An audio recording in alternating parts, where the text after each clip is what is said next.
ஒருவரும் சேரக்கூடாத ஒளியில் வாசம் செய்கின்ற பிதாவாகிய தேவனுக்கே மகிமை உண்டாவதாக. பிதாவின் வலது பாசத்திலிருந்து நமக்காக பரிந்து பேசுகிற எஜமான யெஷுவா ஹாமஷியாவுக்கே மகிமை உண்டாவதாக. எஜமான யெஷுவா ஹாமஷியா நாமத்தினால எல்லா சகோதர சகோதரிகள் வாலிபர்கள் எல்லாருக்கும் ஓய்வு நாள் வாழ்த்துக்கள். ஷபாத் ஷலோம்.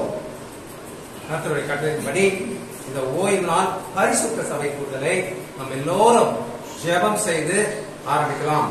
அல்லேலூயா.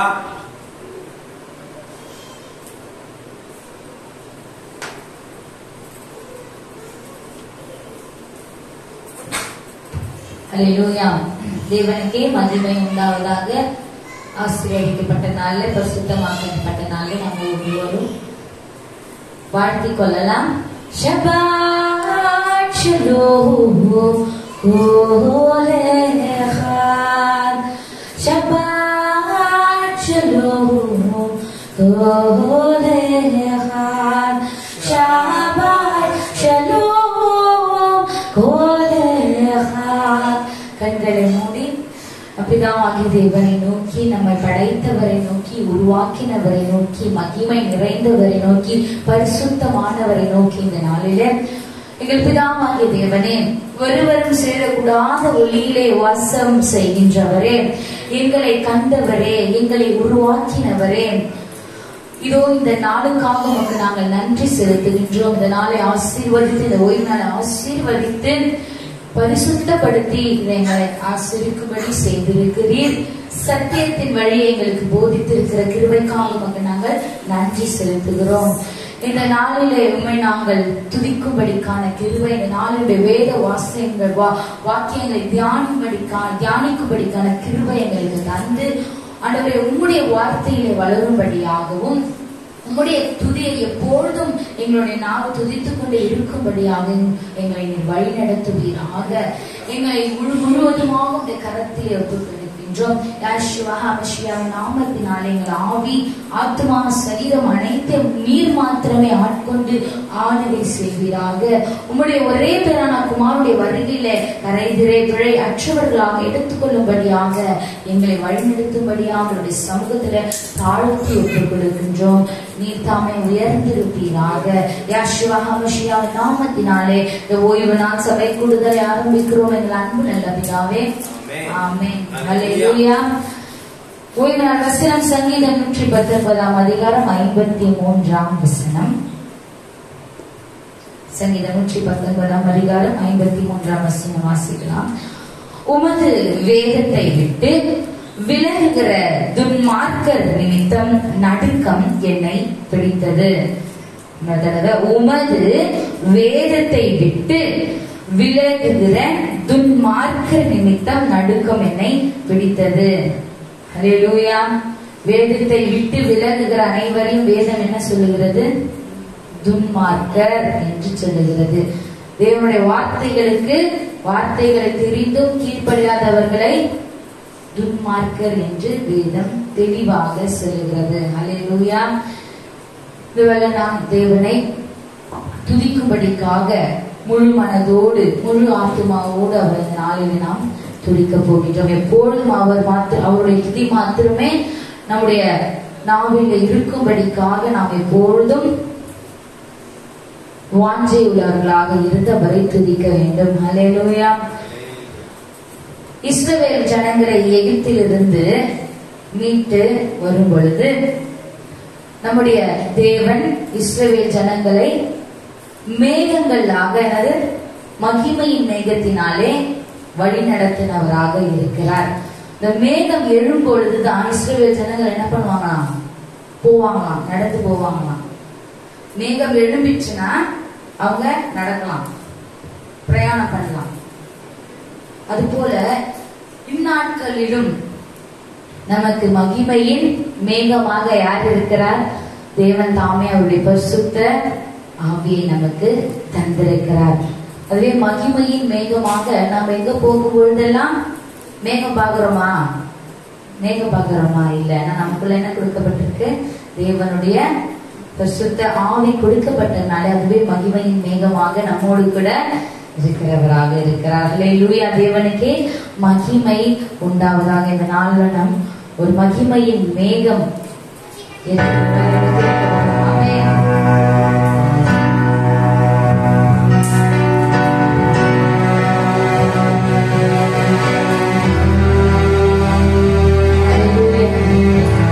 மகிமையின் மேகம் போல இந்த நாளிலே உள்ளத்தில் மூழ்கினாக உங்களுடைய ஜனத்தில் மூழ்கினாக பசுத்தாவே நடத்துவீராக வழி நடத்துவீராக. ஆண்டவரே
செய்தாலும் என்ன செய்தாலும் இமையின் வேகமாக இவர்களுக்குள்ளாக தங்கியிருக்கிறீர்.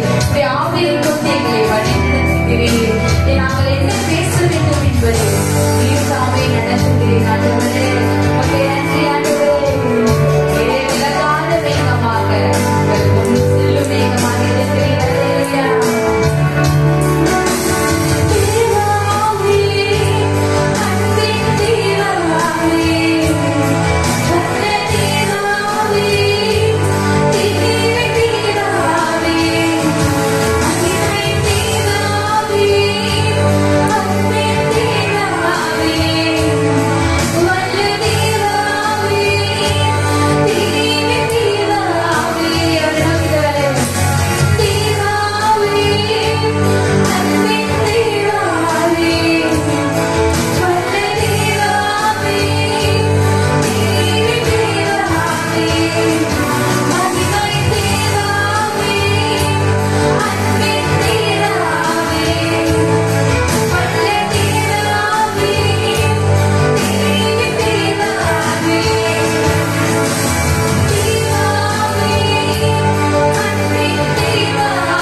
அவரே எப்படிப்பட்ட ஆவியை நமக்கு தந்திருக்கிறார்? அன்பும் தெளிந்த புத்தியையும் அருளும் ஆவியை தந்திருக்கிறார். அல்லேலூயா. தேவனுக்கு என்றும் மகிமை உண்டாவதாக. அல்லேலூயா. நம்முடைய வாழ்க்கையில, நம்மளுடைய வாழ்க்கை பயணத்துல எல்லா சூழ்நிலை கரடு மேலான சூழ்நிலையாக, துக்கம் நிறைந்த சூழ்நிலையாக இருந்தாலும் சரி, சந்தோஷமான சூழ்நிலையாக இருந்தாலும் சரி, அவருடைய நாமத்தை நாம் சொல்லும் பொழுது நமக்குள்ளாக என்ன ஏற்படுத்துகிறது? எத்தனை பேர் நம்ம விசுவாசித்திருக்கோம்? எத்தனை பேர் நாம் உணர்ந்து இருக்கிறோம்? நம்முடைய சூழ்நிலைகளிலே அவருடைய நாமத்தை சொல்லும் பொழுது என்ன ஆகுது? நமக்குள்ளாக தேவனுடைய சமாதானம் நம்மளை ஆட்கொள்கிறது. அல்லேலூயா, அல்லேலூயா. தேவனுக்கு மகிமை உண்டாவதாக. அவருடைய நாமம் சொல்ல சொல்ல என்ன ஆகுதா? என்ன ஆகுதா? அல்லேலூயா. அவருடைய நாமம் சொல்ல சொல்ல இன்பமும் மகிழ்ச்சியும் என்ன ஆகுது? நமக்குள்ளாக பெருகுது. அல்லேலூயா. அவருடைய வசனங்களை தியானிக்க தியானிக்க அதற்கு ஈடு இணையே இல்லை. தேவனுடைய வசனங்களை நாம் தியானித்ததன்படி நடக்கும் பொழுது தேவனுடைய வசனத்திற்கு நிகராக ஒன்றுமே இல்லை. அல்லேலூயா. ஆகவேதான் இந்த நாள் நம்ம இரண்டாவது துதி ஆராதனையாக உன்னாமம் சொல்ல சொல்ல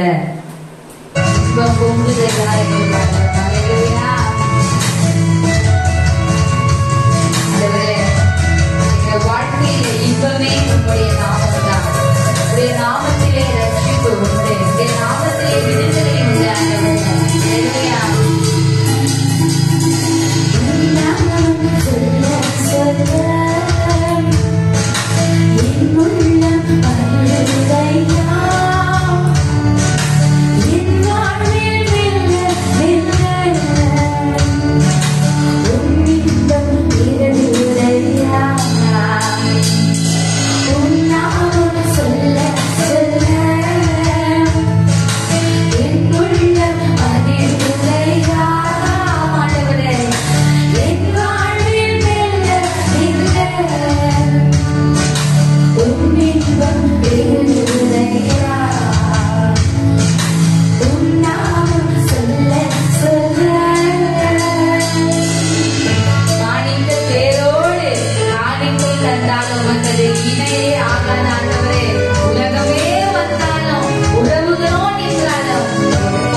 அல்லேலூயா. ஆண்டவரே, உம்முடைய நாமம் சொல்லும் பொழுது எங்களுடைய சரீரத்திலும் சரி, எங்களுடைய ஆவியிலையும் சரி பேர் ஆனந்தம் இருக்கிறது. அல்லேலூயா. உம்முடைய நாமத்திற்கு நாங்கள் மகிமை செலுத்துகிறோம். உம்முடைய நாமமே அல்லாமல் ரட்சிப்பு இல்லை. அல்லேலூயா. எங்கள் துதியை நீர் சுகந்த வாசனையாக ஏற்றுக்கொண்ட கிருபைக்காக நாங்கள் நன்றி செலுத்துகிறோம். மக்கே மகிமை செலுத்துகிறோம். யெகோவா ஹமஷியா நாமத்தினாலே எங்கள் துதி அங்கீகரித்த எங்கள் தேவனுக்கு கூட கூடி ஸ்தோத்திரங்கள். அல்லேலூயா.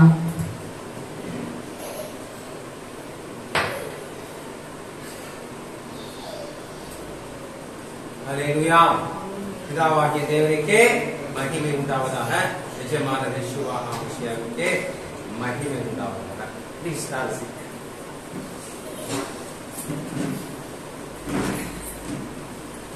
இன்னும் ஒரு அருமையான காலை வேளையை, இன்னும் ஒரு அருமையான ஓய்வு நாளை நம்ம எல்லாருக்கும் காண செய்த கிருபைக்காக கர்த்தருக்கு கோடான கோடி நன்றி. இந்த அருமையான காலை வேளையில, இந்த அருமையான ஓய்வு நாள்ல எல்லாரையும் சகோதர சகோதரிகள் வாலிப பிள்ளை எல்லாரையும் காண்பதற்கு மிகவும் மகிழ்ச்சியாக இருக்கிறது. கர்த்தர் மகிமைப்படுவார்.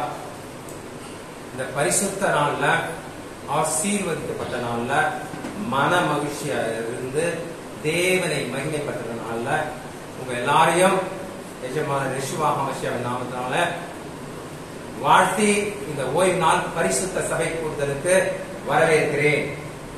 அல்லேலூயா. நல்லா இருக்கீங்களா? கர்த்தருடைய கிருபையால நல்லா இருக்கும். கர்த்தருக்கு கோடான கோடி நன்றி. நாம் நிற்பதும் நிர்மூலமாகாமல் இருப்பதும் கர்த்தருடைய சுத்த கிருபையாக இருக்கிறது இல்லையா? அல்லேலூயா. இன்றைய ஓய்வு நாள் வார்த்தையை பகிரும்படியாக டேவிட் பிரதரை அழைக்கிறேன்.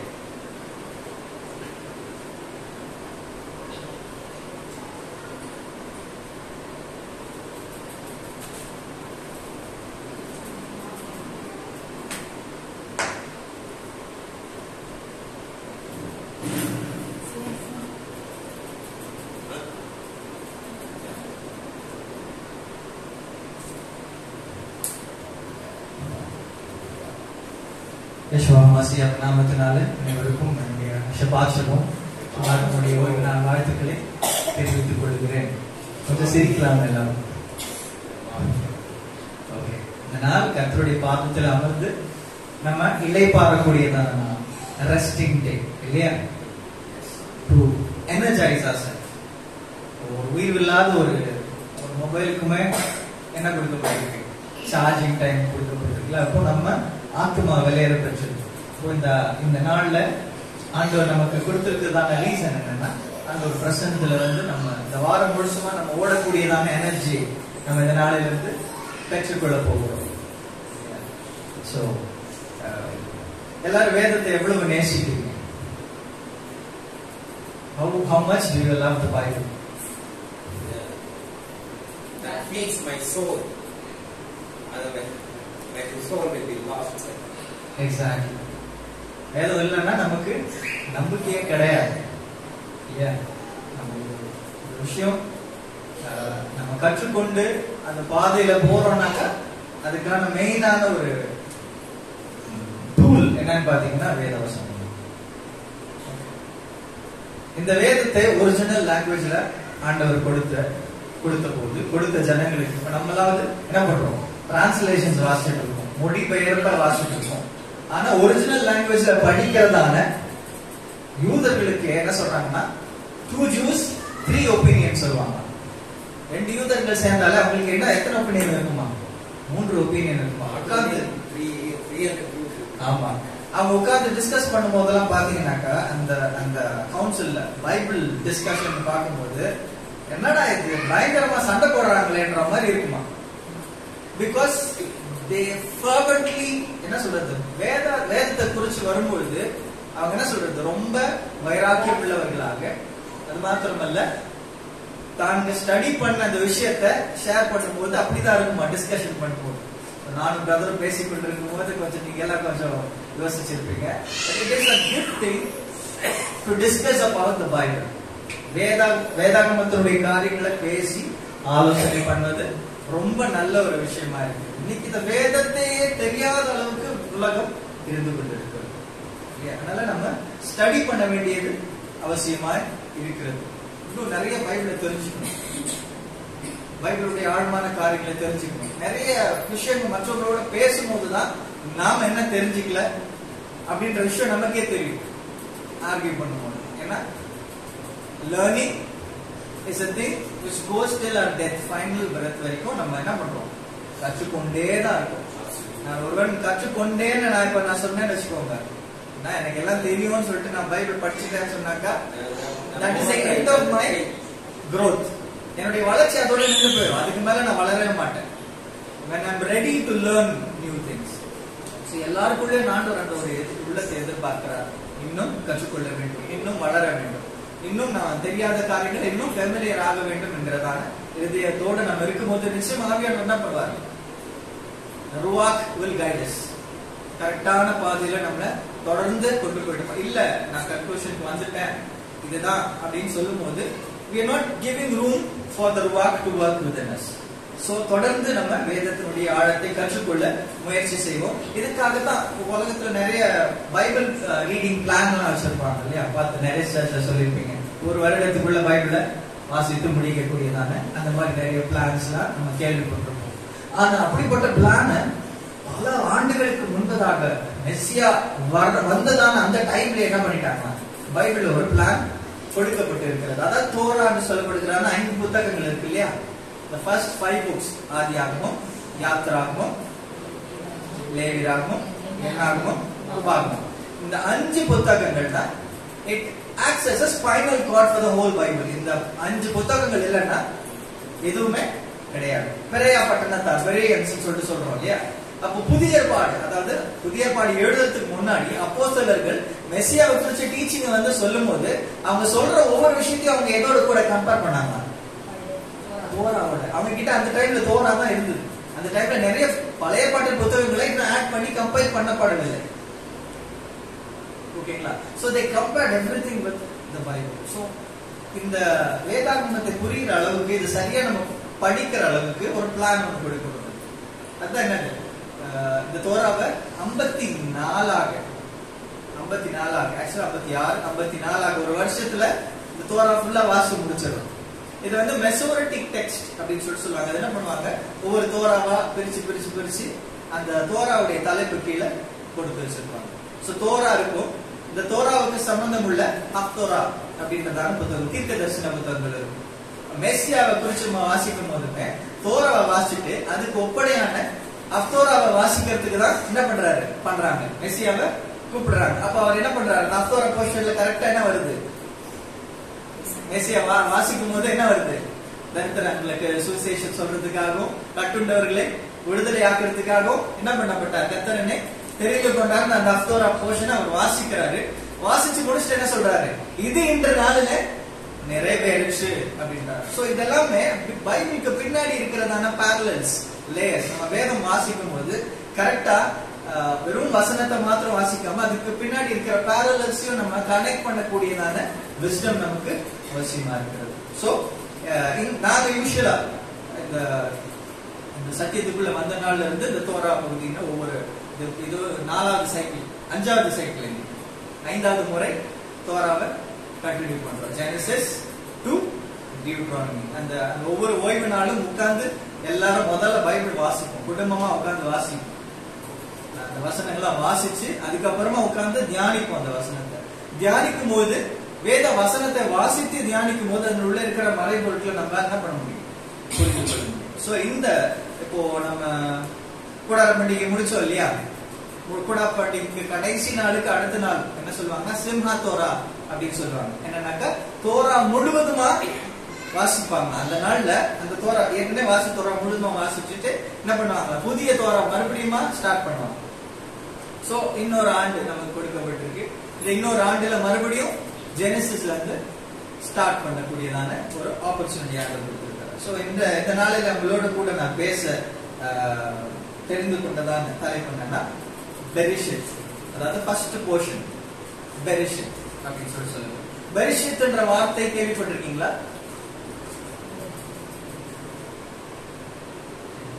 பைபிள்ல முதல் வார்த்தை, ஃபர்ஸ்ட் வேர்ட்.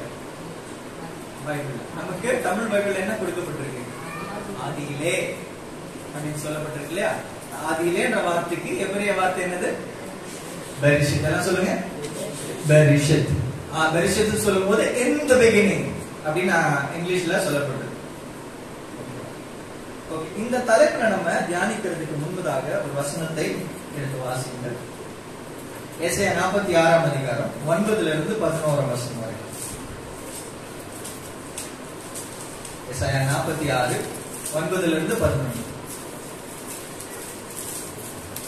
முந்தி பூர்வ காலத்தில் நடந்தவைகளை நினையுங்கள்.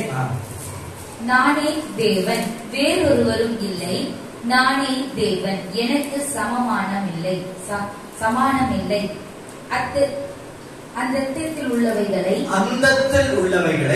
ஆதி முதற் கொண்டு இன்னும் செய்யப்படாதவைகளை பூர்வ காலம் முதற்கொண்டு அறிவிக்கிறேன். என் ஆலோசனை நிலை நிற்கும்.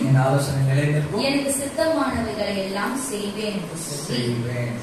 நல்ல இந்த வசனம் கொஞ்சம் நல்லா தெளிவா நம்ம புரிஞ்சு நம்ம இன்டர்பிரட் பண்ணணும். அன்று என்ன சொல்றாங்க? அந்தத்தில் உள்ளவைகளை ஆதி முதற் கொண்டும் இன்னும் செய்யப்படாத காரியங்களை பூர்வ காலம் முதல் கொண்டும் நான் அறிவிக்கிறேன் அப்படின்னா ஆண்டவர் என்ன சொல்றாருன்னா, கர்த்தர் நமக்கு டீச் பண்ற மெத்தடாலஜி என்னன்னா, ஏற்கனவே நம்ம இந்த வசனத்தை நம்ம வாசித்து தியானிச்சிருக்கிறோம் நினைக்கிறேன். ஆண்டவர் டீச் பண்ற மெத்தட் என்னன்னா, நடக்க போகிற காரியங்களை ஆண்டவர் என்ன பண்றாரு? முன்னாடியே நமக்கு அறிவிக்கக்கூடிய தேவனா இருக்கிறார். ஒரு குழந்தைய ஸ்கூல்ல சேர்த்தாங்கன்னா என்ன பண்ணுவாங்க? அந்த வருடத்துக்கான ஃபுல் சிலபஸ் என்ன பண்ணிடுவாங்க? கொடுத்துருவாங்க. நோட்ஸ் ஃபுல்லாவே கையில கொடுத்துருவாங்க. அதே போலதான் கர்த்தர் நம்முடைய ஸ்கூல்ல, இந்த உலகம் என்கிறதான ஸ்கூல்ல உருவாக்கும் போது முழு சிலபஸ் என்ன பண்ணிட்டாரு? நம்ம கையில எழுதி கொடுத்து விட்டார். அந்தத்துல என்ன நடக்க போகுதோ அத முதல்ல என்ன பண்றாரு? நமக்கு ரிவீல் பண்ணி விட்டாரு. எப்படி அப்படின்னு நீங்க கேட்கலாம்.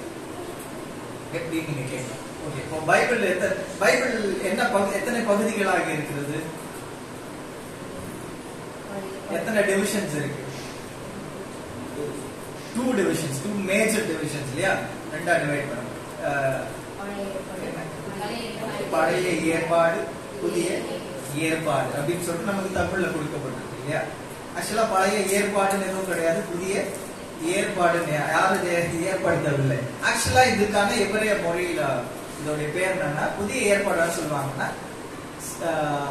பெரித் ஹடாஷா, புதுப்பிக்கப்பட்ட உடன்படிக்கை, renewed covenant.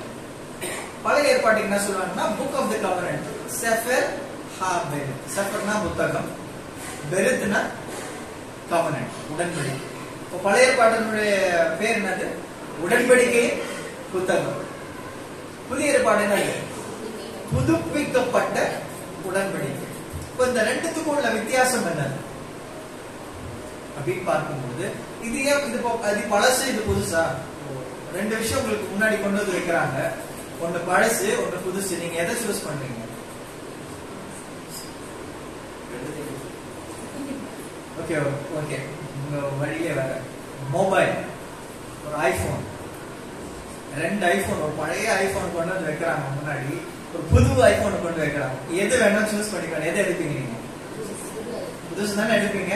அப்போ இந்த நமக்கு மொழிபெயர்த்த விதத்துல பார்க்கும்போது இது புதிய ஏற்பாடு, இது பழைய ஏற்பாடுன்னு சொல்லிட்டு சொல்றது நிமித்தமாக எல்லாரும் எதை சூஸ் பண்றாங்க? புதிய ஏற்பாடு. இது பழசுப்பா, இது ஒழிஞ்சிருச்சுப்பா அப்படின்றாங்க. ஆனா எபிரேய மொழி அறிந்தவர்கள், எபிரேயத்தின்படி வேதத்தை கற்றுக் கொடுக்கிறவர்கள் இப்படி சூஸ் பண்ண மாட்டாங்க. இதுக்கான அர்த்தம் என்னன்னா, செஃபர் ஹா-பெரித்னா உடன்படிக்கையின் புத்தகம், பெரித் ஹடிஷான்னு சொல்லும் போது புதுப்பிக்கப்பட்ட உடன்படிக்கை. இந்த ரெண்டுத்துக்கும் என்ன வித்தியாசம்னா, எரேமியா 33ல சொல்றாரு, பழைய முன்னாடி நான் எழுதி கொடுத்தது கற்பலகைகளில நான் என்ன பண்ணேன்? எழுதி கொடுத்தேன். இப்ப என்ன பண்றேன்? கர்த்தருடைய ஆவியை கொண்டு உங்களுடைய இருதய பலகைகளில நான் எழுதுகிறேன். முன்னாடி தோரா இருந்தது, ஆனா அந்த தோரா எல்லார் கையிலும் கிடையாது.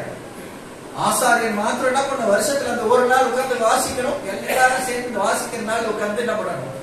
கேட்கணும். இப்படிதான் அவங்களுக்கு இருந்தது. ஆனா இப்போ ஆண்டவர் என்ன பண்றாரு? நம்ம இருதய பலகைகளை எழுதக்கூடிய அளவுக்கு எல்லா கையிலும் என்ன பண்ணப்பட்டிருக்கு? கொடுக்கப்பட்டிருக்கு. புது நியூன்னு சொல்றதுக்கும் ரெனியூட்னு சொல்ற வார்த்தைக்கும் வித்தியாசம் உண்டு. பேங்க்ல எல்லாம் போனீங்கன்னாக்கா லோன் அப்ளை பண்ணணும்னாக்கா நியூ ஹவுஸ்க்காக ஒரு லோன் இருக்கு, ரெனோவேஷனுக்காக ஒரு லோன் இருக்கு.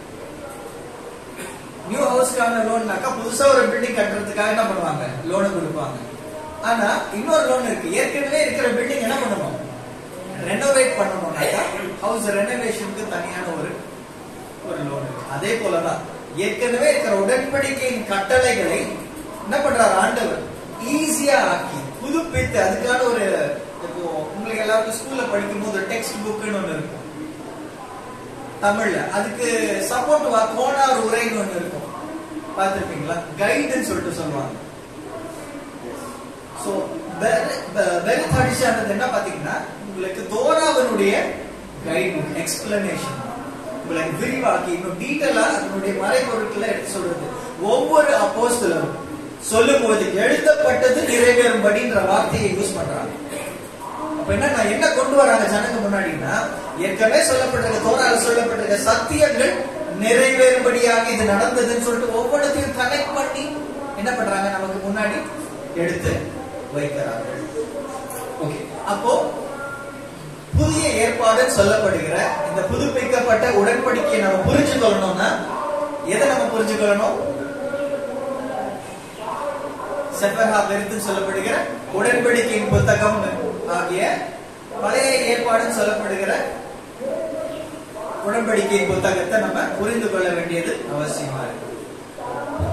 அது தெரியாம நம்மளால புதிய ஏற்பாடு சொல்லப்படுகிற விஷயங்களை அறிந்து கொள்ள முடியாது. உதாரணத்துக்கு யோவான் எழுதுறாரு, ஒரு சுவிசேஷத்துல ஒவ்வொரு விஷயமா சொல்றாரு இந்த நாள் இத்தனாம் மாதம் இத்தனாவது நாளில இந்த விஷயம் நடந்தது, இந்த பண்டிகை நாள்ல இது நடந்தது. ஆனா புதிய ஏற்பாடுல பண்டிகை நாட்களை பத்தி டீட்டெயிலா கொடுக்கப்படவில்லை. அப்போ இந்த நாள்ல ஏன் ஆண்டவர் இதை செய்தாருன்னு தெரிஞ்சு கொள்ளணும்னா எங்க போகணும்? தோராவுக்கு நேரா போகணும், உடன்படிக்கை புத்தகத்துக்கு நேரா போகணும். ஏன்னா இட் இஸ் ஆல் கனெக்டட். ஒரு அருமையான தேவ மனுஷன் சொல்வாரு, there is a golden thread running from the first verse of the Bible till the last verse of the Bible without any breakage. நடுவுல எங்கேயும் கட் ஆகாம ஒரு கோல்டன் த்ரெட் அப்படியே கனெக்ட் ஆயிட்டே இருக்கிறார். எந்த மாறுபாடும் வேதாகமத்துல கிடையாது. அப்படியே ஸ்மூத் ஆண்டவர் என்ன பண்றாரு, கொண்டு போய் கொண்டிருக்கிறார். சோ இதை தெரிஞ்சு கொள்ளணும்னாக்கா நம்ம நிச்சயமா என்ன பண்ணணும்? புதிய ஏற்பாடு இன்னைக்கு ஒரு மனுஷன் தெரிஞ்சு கொள்ளணும்னா கண்டிப்பா பழைய ஏற்பாடுன்னு சொல்லப்படுகிற உடன்படிக்கை புத்தகத்தை தெரிந்து கொள்ளணும். அப்ப இந்த உடன்படிக்கை புத்தகத்தை பார்க்கும்போது பழைய ஏற்பாட்டுல எத்தனை டிவிஷன்ஸ் இருக்கு? 39 books. Very good. டிவிஷன்ஸ் எத்தனை பிரிவுகள் இருக்கு? prophecy,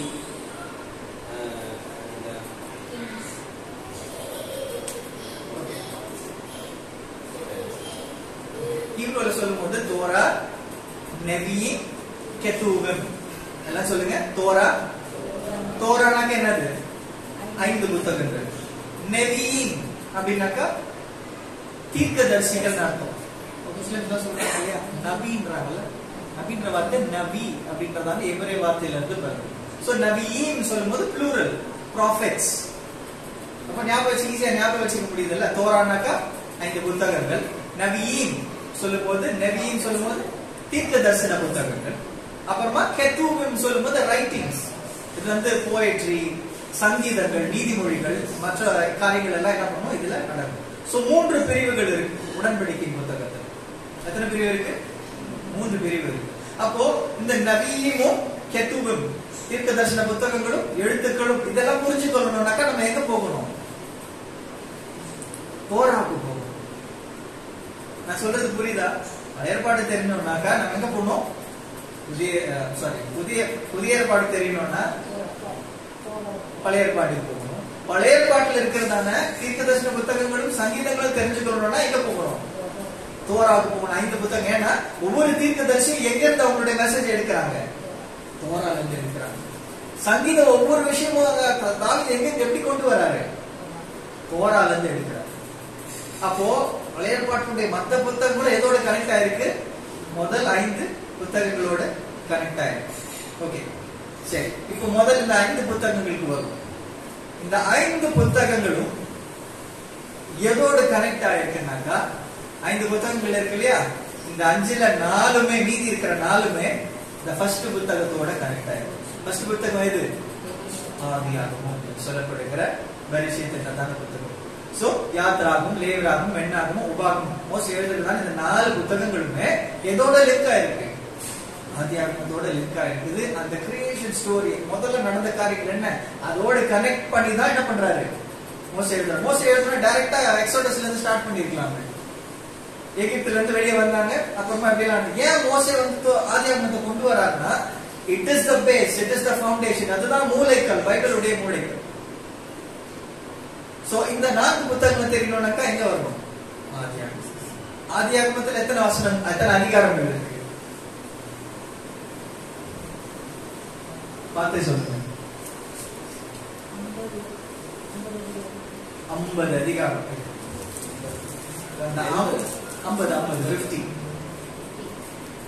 50 அதிகாரத்தை நம்ம புரிஞ்சு கொள்ளணும்னா இந்த 50 அதிகாரமும் எதோட லிங்க் ஆயிருக்குனாக்கா முதல் அதிகாரத்தோட கனெக்ட் ஆயிருக்கு. 50 அதிகாரங்களும் முதல் அதிகாரத்தோட கனெக்ட் ஆயிருக்கு. முதல் அதிகாரத்துல எத்தனை வசனங்கள் இருக்கு? 31 வசனம். இந்த 31 வசனமும் எதை குறிச்சு சொல்லுது? கிரியேஷன் அக்கவுண்ட் குறிச்சு சொல்லுது இல்லையா? சிருஷ்டிப்பு, ஆண்டவர் எப்படி சிருஷ்டித்தார், 6 நாள்ல சிருஷ்டித்தார், 7ஆவது நாள் ஓய்ந்திருந்தார். இந்த கிரியேஷன் அக்கவுண்ட் சொல்லும் போது இந்த 31 வசனங்களை எதை சார்ந்து இருக்குன்னு பார்க்கும்போது முதல் வசனமாகிய ஆதியிலே தேவன் வானத்தையும் பூமியையும் சிருஷ்டித்தார்.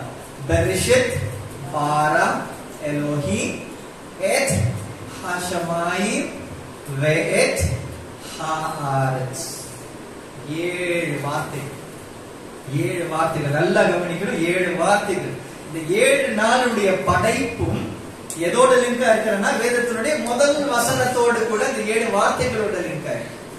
சரி, இந்த முதல் வசனத்துல கொடுக்கப்பட்டிருக்க இந்த 7 வார்த்தைகளும் எந்த வார்த்தையோட லிங்கா இருக்கு அப்படி பார்க்கும்போது அதுல வரதான முதல் வார்த்தையாகிய பெரிஷித் என்ற வார்த்தையில லிங்க் ஆயிடுச்சு. இந்த முதல் வார்த்தையும் கூட அந்த வசனத்துல வர முதல் வார்த்தையில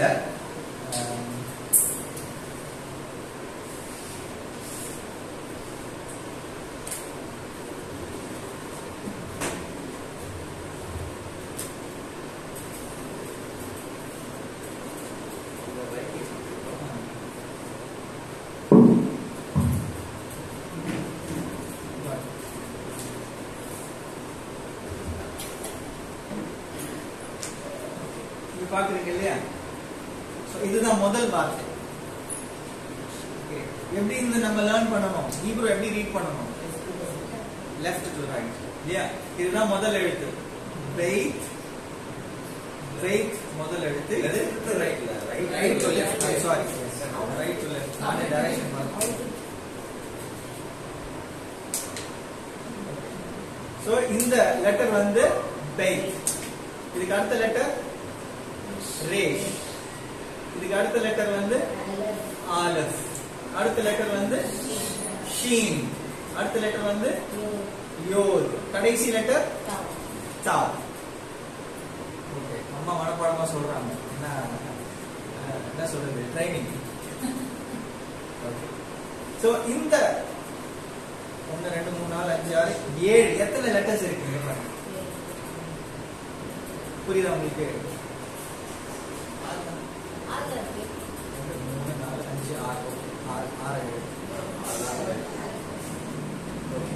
6 எழுத்து. ஒரு எழுத்து இங்க மறைஞ்சிருக்கு. ஓகேவா? பைபிள்ல முதல் வார்த்தையினுடைய முதல் எழுத்து எதுவா இருந்திருக்கணும்? எபிரேய எழுத்தினுடைய முதல் எழுத்தா இருந்திருக்கணும். ஆனா இங்க என்ன பண்ணல? முதல் எழுத்து இங்க கொடுக்கப்படல. எத்தனாவது? எந்த எழுத்துல இருந்து ஸ்டார்ட் ஆகுது? இரண்டாவது எழுத்து. பெய்த். ஆலிஃப் பெய்த். ஓகே, இந்த ரெண்டு எழுத்தையும் கனெக்ட் பண்ணும்போது என்ன வார்த்தை கிடைக்குதுன்னா அப்பா. அப்பான்னு சொல்றோம் இல்லையா? அப்பா. ஆலிஃபினுடைய பிக்சர் என்னன்னாக்கா எருதனுடைய தலை. பெய்த்தினுடைய பிக்சர் என்னன்னா கூடாது. ஓகேவா? சோ ஏன் ஆலப் இங்க கொடுக்கப்படல, டைரக்டா பெய்த் இங்க கொடுக்கப்பட்டிருக்குன்னா ரீசன் என்னன்னா, ஆண்டவர் நம்மளால பார்க்க முடியுமா? பார்க்க முடியாது. ஆனா இந்த உலகத்தை பார்க்க முடியுமா? கண்டிப்பா பார்க்க முடியும். சிருஷ்டிப்பு ஒவ்வொன்றையும் பார்க்க முடியும். ஆனா ஒரு சிருஷ்டிப்பு இருந்தாக்கா அதுக்கு பின்னாடி என்ன இருக்கணும்? ஒரு சிருஷ்டிகர் இருக்க வேண்டும். இன்னைக்கு சயின்ஸ் எல்லாம் என்ன சொல்லுது? உலகம் தானே அப்படியே வந்து அமீபால இருந்து அப்படியே உருவாக்கி குரங்குல இருந்து அப்படியே மனுஷன் வந்து, மனுஷன்ல இருந்து வேற எதுவும் உருவாகல, அப்படியே மனுஷனா நின்று போச்சுன்றாங்க. எவல்யூஷன், டார்வின்ஸோட எவல்யூஷன் தியரி சொல்றாங்க. ஆனா வேதம் நமக்கு என்ன சொல்லி கொடுக்கிறதுனா, இந்த பெய்த் என்கிறதான கர்த்தருடைய கூடாரம், இந்த உலகம் உருவாக்கப்படுவதற்கு இதுக்கு பின்னாடி இருக்கிறதான ஆலப் என்ற எழுத்து என்ன பண்ணப்பட்டிருக்கு? எப்படி எழுத்துக்கள்ல ஆலப் என்ற எழுத்து வந்து it is a spirited letter ன்னு சொல்லுவாங்க. அது வந்து it has no sound. நம்ம ஒரு பேசுறதுக்கு முன்னாடி மூச்சு காத்து இழுக்கிறோம் பாத்தீங்களா? ஆலப் எப்படி ப்ரொனவுன்ஸ் பண்ணோம்னா பெரிஷித். புரியுதா உங்களுக்கு? இந்த பெரிஷித்ன்ற வார்த்தையை சொல்றதுக்கு முன்னாடி மூச்சு காத்து உள்ள எடுக்கிறோம் பாத்தீங்களா? அதுதான் ஆலப். புரியுதா உங்களுக்கு? அப்போ எல்லாத்துக்கும் பின்னாடி ஆண்டவர் என்ன பண்ணிருக்காரு? இருக்கிறார். அவர் இல்லாம அந்த மூச்சு இழுக்காம இந்த வார்த்தையை நம்மளால உச்சரிக்க முடியாது. ஓகே, இந்த வார்த்தை குறித்து இந்த நாள்ல நம்ம தியானிக்க போகிறோம். பெரிஷித் என்ற வார்த்தை குறித்து தியானிக்க போகிறோம். பெரிஷித்னா என்னது? ஆதி, பிகினிங். இந்த பிகினிங். ஓகேவா? ஏற்கனவே சொன்னது போல அந்தத்தில் உள்ளவைகளை ஆதி முதற்கொண்டும் செய்யப்படாதவைகளை பூர்வ காலம் முதற்கொண்டும் என்ன பண்றேன்? அறிவிக்கிறேன் அப்படின்னு. அப்போ எல்லா விஷயத்தையும் ஆண்டவர் என்ன பண்றாரு? பைபிள்ல முன்னாடியே அறிவிக்கிற தேவனா இருக்கிறார். இப்ப இந்த முதல் அதிகாரத்தை நம்ம பார்க்கும்போது, ஆதியாகமம் 1ஆம் அதிகாரத்தை பார்க்கும்போது இந்த கிரியேஷன் அக்கௌண்ட்டை நம்ம பார்க்கணும். ஆண்டவர் என்ன பண்றாரு? 7 நாளில சிருஷ்டிக்கிறார் இல்லையா?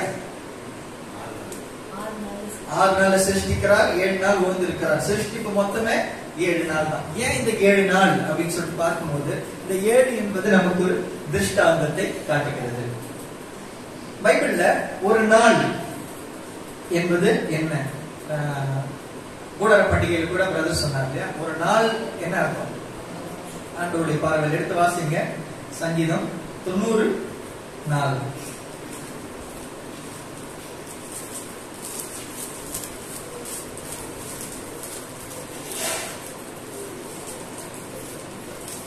உமது பார்வைக்கு 1000 வருஷம் நேற்று கழிந்த நாள் போலவும் ராசாமம் போலவும் இருக்கிறது. 1000 வருஷம் நேற்று கழிந்த நாள் அப்படின்னா ஒரு நாள் முடிச்சு போன ஒரு நாளை குறிக்கிறது. அப்போ 1000 years is equal to one complete day. ஒரு நிறைவு பெற்றதான ஒரு நாள். இதே தான் என்ன பண்றாரு? பேதுரு சொல்றாரு. 2 பேதுரு 3ஆம் அதிகாரம் 8ஆம் வசனத்துல.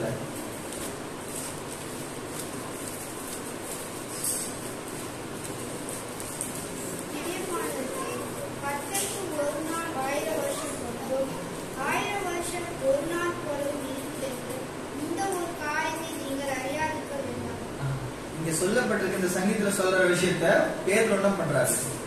டீடைலா எக்ஸ்பிளைன் பண்ணி சொல்றாரு. ஒரு நாள் 1000 வருஷம் போலும், 1000 வருஷம் ஒரு நாளை போல இருக்கும். இப்ப ஏன் ஆண்டவர் 6 நாள்ல சிருஷ்டித்து 7 நாள் 7வது நாள் ஓய்வு, ஏன் இந்த 7 ஆண்டவர் செலக்ட் பண்றாருன்னா, ஆண்டவர் பூமிக்கு வைத்திருக்கிற ஆயுசு நாட்கள் மொத்தமும் எத்தனை பாத்தீங்கன்னா 7000 வருடம். 7000 வருடம். இதுதான் ஃபுல் பூமியினுடைய சைக்கிள். ஆண்டவர் ஒரு லைஃப் ஸ்பேன் வச்சுட்டாரு. இந்த 7000 வருடத்தை ஆண்டவர் என்ன பண்ணிருக்காரு? 2ஆ டிவைட் பண்ணிருக்காரு. முதல் 6000 வருடம், அப்புறமா கடைசி 1000 வருடம். ஓகேங்களா? ஃபர்ஸ்ட் 6000 இயர்ஸ், முதல் 6000 வருடம் யாருக்கு கொடுக்கப்பட்டதுன்னா மனிதனுக்கு கொடுக்கப்பட்டது.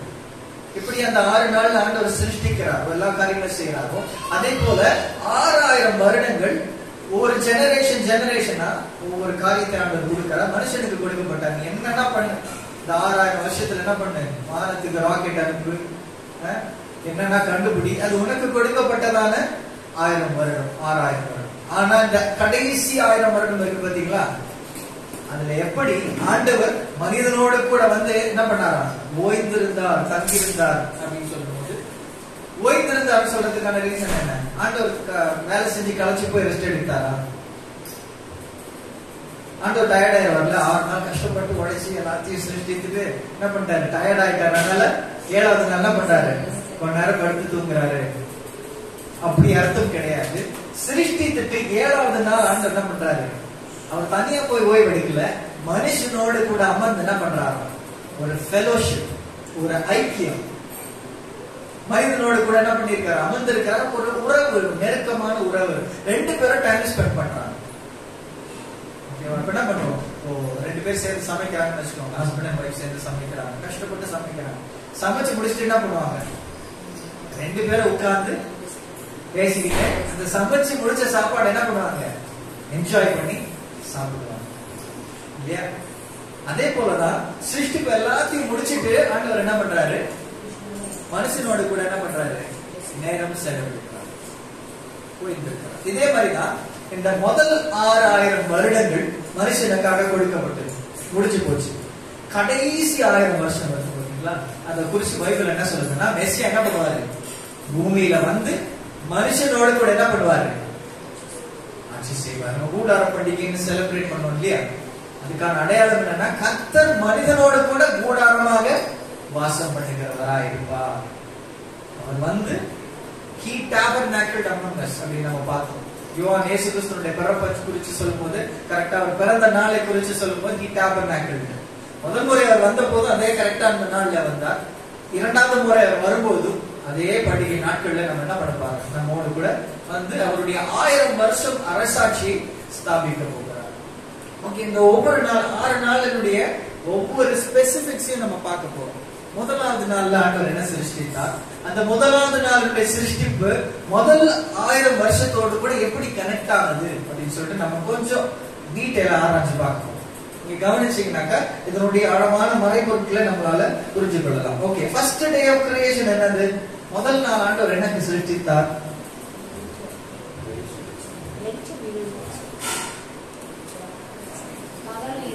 ஓகே, முதல் நாள் ஆண்டவர் சிருஷ்டிக்கும் போது வெளிச்சம் உண்டாக கடவுள்ன்றாரு.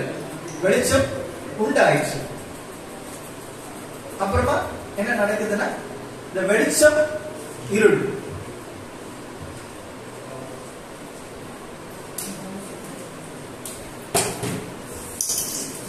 இந்த ரெண்டு உண்டாக்குறாரு.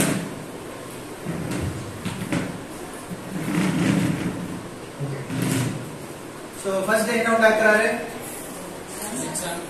வெளிச்சம் மட்டும் உண்டாக்குறாரா? இல்ல, வெளிச்சத்தை உண்டாக்கிட்டு அதை 2ஆ டிவைட் பண்றாரு. பகலை ஆளுறதுக்கு வெளிச்சம், இரவை ஆளுறதுக்கு இருள். 2ஆ டிவைட் பண்றாரு. இப்போ ஃபர்ஸ்ட் டே என்ன வந்துருது? என்ன வந்துருது? வெளிச்சமும் இருக்கு, இருளும் இருக்கு. இதே விஷயம் தான் முதல் 1000 வருடத்துல நடக்குது. ஆதாமுடைய ஆயுசு நாட்கள் எவ்வளவு தெரியுமா? 930 years. ஏறக்குறைய 1000 வருஷம். 1000 வருஷத்துக்கு ஒரு 70 years தான் கம்மி. அப்போ 1000 வருஷம் ஆதாமுடைய பீரியட்ல என்ன நடக்குது? ஆதாம் முதல்ல உண்டாக்கப்பட்டப்போ எங்க உண்டாக்கப்பட்டா? வெளிச்சத்துல உண்டாக்கப்பட்டான். ஏதேன் தோட்டத்துல ஒரு பிரகாசமான ஒரு இடத்துல உண்டாக்கப்பட்டான். ஆனா உண்டாக்கப்பட்ட அவன் பாவம் செய்த பாவத்துல விழுந்த உடனே என்ன ஆயிடுச்சு? உலகத்துல இருள் வந்துவிட்டது. இப்ப உங்களுக்கு புரியுதா? முதல்ல வெளிச்சத்தை உண்டாக்குறாரு, அப்புறமா டிவைட் பண்றாரு வெளிச்சமும் இருளும். அதே மாதிரி முதல்ல மனுஷன் உண்டாக்கும் போது வெளிச்சத்துல உண்டாக்குறாரு. அதுக்கப்புறம் பாவத்துல விழுந்த பிறகு இருளும் இந்த உலகத்துல வந்து விடுகிறது. அப்ப முதல் 1000 வருஷம் மனுஷன் ஏதேன் தோட்டத்துல இருந்தா, அதே சமயத்துல என்ன பண்றான்? பாவத்துல விழுந்து இந்த உலகம் சபிக்கப்பட்ட இந்த உலகத்துக்குள்ளே என்ன பண்றான்? வந்துட்டான். சோ இந்த முதல் சிருஷ்டிப்பின் நாள் எதை குறிக்கிறதுன்னு பார்க்கும்போது முதல் 1000 வருடத்தை குறிக்கிறது. 2வது நாள் என்ன ஆண்டவர் உண்டாக்குறாரு?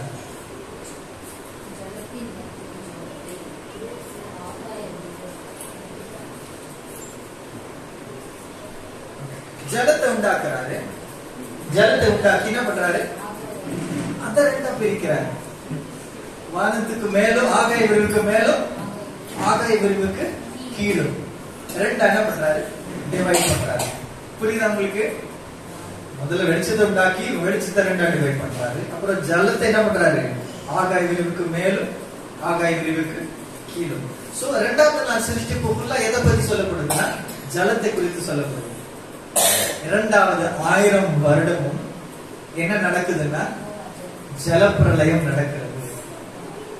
மனுஷன் பாவத்தின் மிகுதியினால எல்லா ஆண்டவர் சிருஷ்டித்து எல்லாமே என்ன பண்ணப்பட்டது, பாவத்துல விழுந்து ரொம்ப மோசமான காரியம் செய்தனால ஆண்டவர் என்ன பண்றாரு, மனஸ்தாபப்பட்டாருன்னு சொல்லப்படுது. அப்ப என்ன பண்றாரு, ஆகாயத்துக்கு மேலும் ஆகாயத்துக்கு கீழே இருக்கிற தண்ணி ஆண்டவர் என்ன பண்ணாரு, திறந்து விட்டாருன்னு தெளிவா வசனம் சொல்லப்பட்டது. சோ இந்த 2000 வருஷத்தினுடைய சிருஷ்டிப்பு எக்ஸாக்டா செகண்ட் டேயோட என்ன பண்ணப்பட்டிருக்கு, சம்பந்தப்பட்டிருக்கிறது. ஓகே, மூன்றாவது நாள் ஆண்டவர் என்ன சிருஷ்டிக்கிறார்?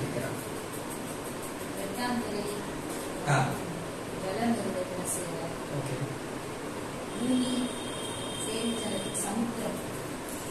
ஓகே. இரண்டாவது நாள் என்ன உண்டாக்குறாருன்னா ட்ரை லேண்ட் உண்டாக்குறாரு, நிலத்தை உண்டாக்குகிறார். அந்த நிலத்துல செடி கொடிகள் என்ன பண்றாரு, உண்டாக்குகிறார். வெறும் நிலமா இருந்தாக்கா அது என்ன சொல்லுவோம், பாலைவனம் சொல்லிடுவோம் இல்லையா? பாலைவனத்துல ஒரு மனுஷன் வாழணும்னாக்கா அங்க என்ன வேணும், செடி கொடிகள் மரங்கள் எல்லாம் தேவை. அப்ப ஆண்டவர் என்ன பண்றாரு, ட்ரை லேண்ட் உண்டாக்கி செடி கொடிகளை உண்டாக்குகிறார். மனிதன் வசிக்கக்கூடியதான ஒரு இடத்தை உண்டாக்குகிறார். மூன்றாவது 1000 வருஷம், மூணாவது நாளில் இது உண்டாக்குறாரு. மூணாவது 1000 வருஷத்துல என்ன நடக்குதுன்னு பார்க்கும்போது மனுஷன் அடிமைத்தனத்துக்குள்ள போகிறாங்க, வனாந்திரத்துக்குள்ள போறாங்க. என்ன பண்றாங்க, எகிப்துல இருக்கிறாங்க.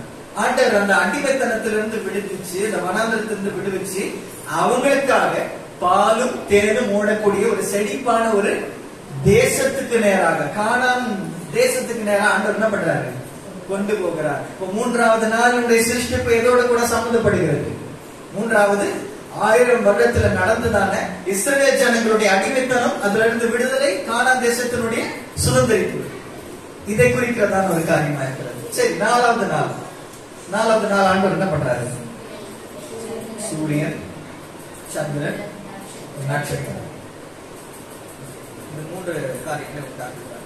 சூரியன், சந்திரன், நட்சத்திரங்கள் இது என்ன குறிக்கிறது? சூரியன் எது குறிக்குது? ஓகே, நாம் பிப்ளிக்கல் தீர்க்க தரிசனத்தை குறித்து ஏற்கனவே நம்ம மல்கியா தீர்க்க தரிசனம் பார்த்தோம் இல்லையா? மெசியாவினுடைய அடையாளம் என்ன சொல்லும்போது,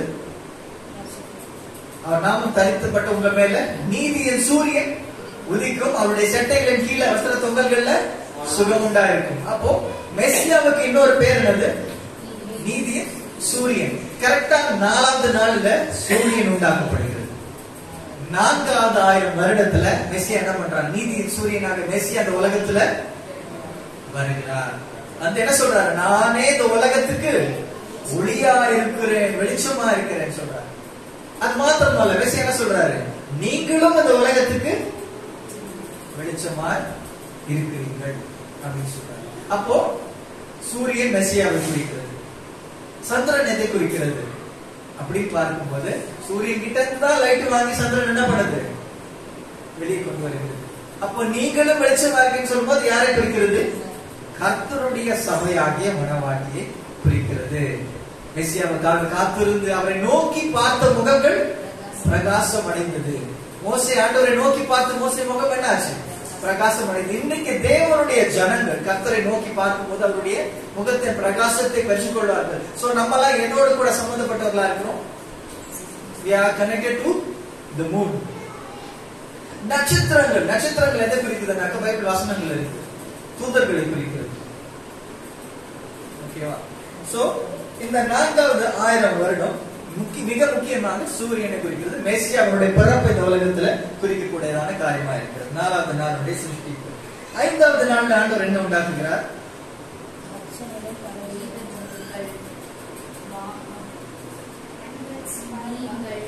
ஓகே, 2 முக்கியமான விஷயம், பறவைகள், மீன்கள். வானத்துல பறக்கக்கூடியதான காரியம், அதே சமயத்துல சமுத்திரத்துல நீந்தக்கூடியதான காரியம். பைபிள்ல பறவை என்பது எதை குறிக்கிறதுனா பரிசுத்த ஆவியானவரை குறிக்கக்கூடியதான ஒரு காரியமா இருக்கு. யெஷுவா ஞானஸ்நானம் எடுத்த போது என்ன ஆச்சு, கரையேறி வரும்போது பரிசுத்த ஆவியானவர் புறாவை போல அவர் மேல இறங்கினார். அப்போ இந்த 5வது நாள் எதை குறிக்குதுன்னா 5வது 1000 வருஷமாகிய இயேசு கிறிஸ்து மரித்து உயிர்த்தெழுந்த பிறகு என்ன சொல்றாரு, சத்திய ஆவி உங்களுக்குள்ள வரும்போது என்ன பண்ணுவாரு, சகல சத்தியத்துக்குள்ள நடத்துவாரு. அப்ப இந்த பரிசுத்த ஆவியினுடைய அந்த பீரியடை குறிக்கிறது, அவரால் நடத்தப்படுகிறதான ஆதி திருச்சபையினுடைய அந்த ஸ்பிரிச்சுவல் ரிலீஸ், அதை குறிக்கக்கூடியதான காரியமா இருக்கு.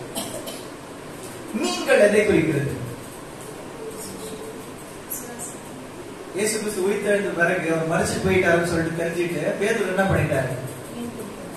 அவருடைய பழைய தொழிலுக்கே போயிட்டாரு. ஆனா பேதுருவை அழைச்சப்போ ஆண்டவர் என்ன சொல்றாரு? உன்னை மனிதர்களை பிடிக்கிறவர்களாக. மீன் என்பது எதை குறிக்குதுன்னா திருச்சபையை குறிக்கிறது. சோ பரிசுத்த ஆவி கொடுக்கப்பட்ட அதே பீரியட்ல தான் ஆதி அப்போஸ்தலர் மூலமாக என்னாச்சு? சபை உண்டானது, திருச்சபை உண்டானது. ஓகேங்களா? இது எத்தனாவது நாள்? 5வது நாள் சிருஷ்டிப்பு. 5வது 1000 வருடமாகிய அப்போஸ்தலருடைய காலமான ஆதி திருச்சபைன்னு சொல்றோம் இல்லையா, அந்த காலத்தை குறிக்கக்கூடியதான ஒரு காரியமா இருக்கு. அது மாத்திரமல்ல பரிசுத்த ஆவியானவரை குறிக்கக்கூடியதான காரியமாகவும் இருக்கிறது. 5 நாள் படைப்பு பார்த்துட்டோம். 6வது நாளுடைய படைப்புல என்ன நடக்குது? கடைசி நாள்.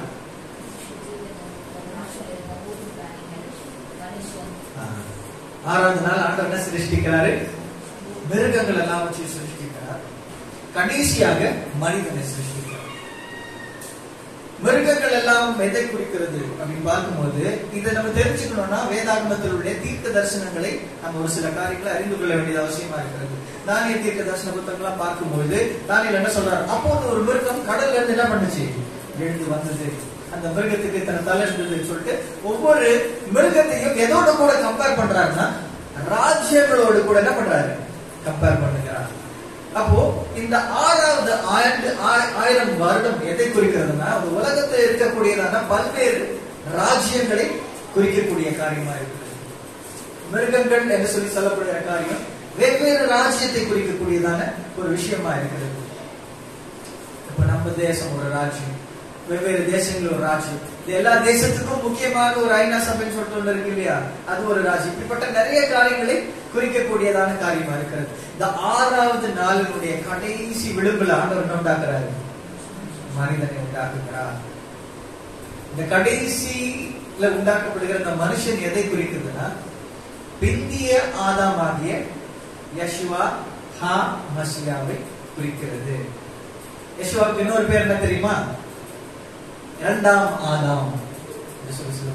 எல்லா சிருஷ்டிப்பையும் முடிச்சுட்டு கரெக்டா அந்த 6வது நாளுடைய கடைசி பகுதியில் ஆண்டவர் என்ன பண்றாரு? மனுஷனை உண்டாக்குகிறார். மனுஷனை உண்டாக்கிட்டு அந்த மனுஷன் இமீடியட்டா இதுக்குள்ள போறான். 7வது நாளுடைய ஓய்வு நாளுக்கு நேராக கடந்து செல்கிறார். அதே போல இந்த 6வது 1000 வருஷத்தினுடைய கடைசி விளிம்புல நம்ம யாருக்காக காத்து கொண்டிருக்கிறோம்? மெசியாவுடைய வருகைக்காக. மெசியா வந்த உடனே மெசியாவோடு கூட நம்ம எதுக்குள்ள போக போகிறோம்? 7வது நாளுடைய ரெஸ்டுக்கு நேராக, 7வது 1000 வருஷம் மெசியாவுடைய அரசாட்சிக்கு நேராக நம்ம என்ன பண்ண போகிறோம்? கடந்து போக போகிறோம். இப்ப புரியுதா உங்களுக்கு? இந்த உலகத்தினுடைய 7000 வருஷத்தினுடைய சரித்திரத்தை ஆண்டவர் எங்க வச்சிருக்காரு? முதலாம் புத்தகம் 1ஆம் அதிகாரத்தினுடைய 7 நாளினுடைய சிருஷ்டிப்புக்குள்ள ஆண்டவர் நம்ம வைத்திருக்கிறார். இதெல்லாம் பைபிளுடைய திருஷ்டாந்தங்கள். நம்ம மறுபடியும் இந்த முதல் வார்த்தைக்கு நேராக வருவோம். பெரிஷித். பெரிஷித் என்ற வார்த்தைக்கான அர்த்தம் என்ன நீங்க சொன்னீங்க? ஆதியிலே. ஓகேவா? இந்த பெரிஷித் என்ற இந்த ஒரு வார்த்தையை வைத்து ஒரு புத்தகமே இருக்கிறது. இந்த வார்த்தையினுடைய எழுத்துக்கள், இந்த எழுத்துக்களுடைய பின்னணி, இதனுடைய ரிசர்ச், இந்த ஒரு வார்த்தையை வைத்து ஒரு புத்தகமே எழுதப்பட்டிருக்கிறது. அவ்வளவு மறைபொருட்கள் இந்த ஒரு வார்த்தைக்குள்ளாக இருக்கிறது. ஓகே, நான் இந்த வார்த்தையில சொல்லப்பட்டிருக்கிற பெரிஷித் அப்படின்னு சொல்லப்படுகிற இந்த வார்த்தைக்குள்ளாக 2 வார்த்தைகள் அடங்கி இருக்கிறது. இந்த நடுவில் இருக்க 2 எழுத்துக்கள் இருக்கு பாத்தீங்களா?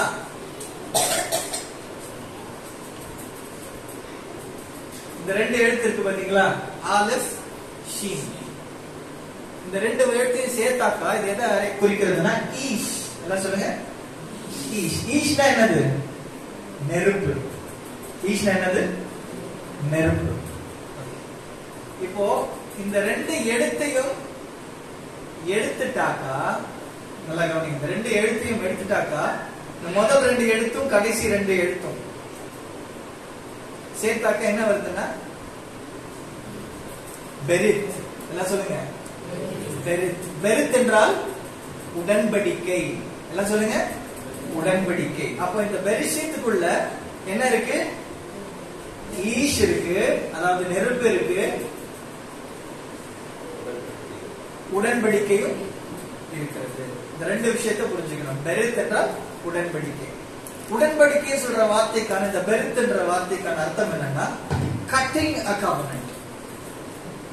இப்போ இன்னைக்கு நம்ம உடன்படிக்கை பண்ணோம்னா என்ன பண்ணுவோம்? ஒரு அக்ரிமெண்ட் பேப்பர் போடுவோம் இல்லையா? ஒரு ஸ்டாம்ப் பேப்பர் வாங்குவோம். ஸ்டாம்ப் பேப்பர் வாங்கி ஒரு அக்ரிமெண்ட் போட்டு ரெண்டு பார்ட்டியும் என்ன பண்ணுவாங்க? அதுல சைன் பண்ணி உடன்படிக்கை பண்ணுவாங்க. ஆனா பழைய காலத்துல, பைபிள் காலத்துல உடன்படிக்கை எப்படி செய்யப்பட்டது? அப்ப அங்க அக்ரிமெண்ட் பேப்பர்லாம் கிடையாது, ஸ்டாம்ப் பேப்பர்லாம் கிடையாது. அவங்க எப்படி உடன்படிக்கை பண்ணாங்கன்னா கட்டிங் அ கவர்னன்ட். என்ன பண்ணாங்கன்னா செமிட்டிக் கவர்னன்ட் சொல்லி சொல்லுவாங்க. ரெண்டு பார்ட்டி உடன்படிக்கை பண்றோம்னு வச்சுவாங்க. அவங்க என்ன பண்ணுவாங்க? ஒரு பலிபீடத்தை கட்டி அங்க ஒரு மிருகத்தை அங்க இரண்டாக பிளந்து அந்த மிருகம் துண்டா கரெக்டா ரெண்டு துண்டா வச்சு, இந்த பக்கம் ஒரு துண்டு அடுக்கி வைக்கப்பட்டிருக்கும், இந்த ஒரு பக்கம் அந்த ஒரு துண்டு அடுக்கி வைக்கப்பட்டிருக்கும். இதுக்கு நடுவில் என்ன பண்ணுவாங்க? ரெண்டு பார்ட்டி என்ன பண்ணுவாங்க? நடந்து போவாங்க. புரியுதா உங்களுக்கு? இரண்டு பார்ட்டியும் நடந்து போவாங்க. இதுக்கான அர்த்தம் என்னன்னா, இந்த உடன்படிக்கையின்படி நீயும் நடக்க வேண்டும், நானும் நடக்க வேண்டும். இந்த உடன்படிக்கையை மீறினா இந்த மிருகத்துக்கு என்ன நடந்ததோ அதுதான் உனக்கும் எனக்கும் நடக்கும்ன்ற அந்த ஒரு அடையாளத்துக்காக தான் இதை செய்யக்கூடியதான ஒரு காரியமா இருக்கு.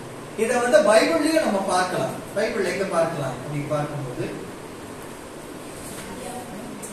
ஆதியாகமம் 15ஆம் அதிகாரம்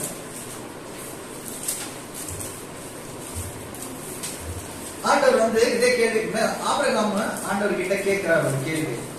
என்ன ஆசீர்வதிக்கிறேன்னு சொல்லிட்டீங்க, எனக்கு ஒரு மகன் தரேன்னு சொல்லிருக்கீங்க, நான் இதை எப்படி நம்புறது அப்படின்னு கேட்கிறார் ஆபிரகாம். ஆண்டவர் என்ன சொல்றாரு? ஓகே, நீ எனக்கு ஆதாரம் கேட்கிறியா? நான் பாரு உன்னோடு கூட உடன்படிக்கை பண்றேன். நீ என்ன பண்ணு? மிருகங்களை கொண்டு வா நான் சொல்லிட்டு வாசிங்க.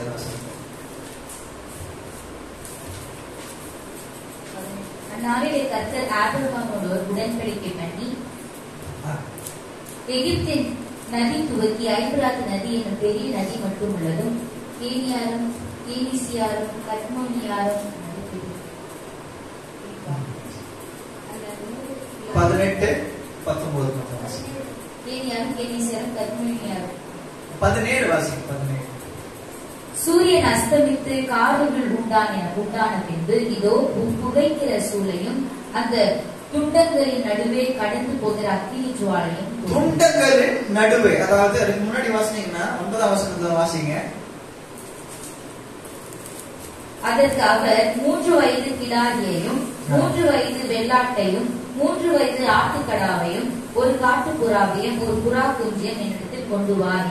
எல்லாத்தையும் கொண்டு வான்னு சொல்றாரு. கொண்டு வந்தது என்ன சொல்றாரு? ரெண்டா எல்லாத்தையும் பிறந்தது. புறாவை தவிர இது எல்லாத்தையும் ரெண்டா பிறந்து என்ன பண்ணும்? ரெண்டத்தையும் ரெண்டு பக்கமா அடிக்க சொல்றாரு. அவன் அவைகளை எல்லாவற்றையும் அவரிடத்தில் கொண்டு வந்து அவைகளை நடுவாக துண்டித்து துண்டங்களை ஒன்றுக்கொன்று எதிராக வைத்து பட்சிகளை அவன் துண்டிக்கவில்லை. பறவைகள் அந்த உடல்களின் மேல் இறங்கின, அவைகளை ஆபிரகாம் துரத்தினார். சூரியன் அஸ்தமிக்கும் பொழுது ஆபிரகாமுக்கு அயர்ந்த நித்திரை வந்து திகிலும் காரிலும் அவரை மூடியது.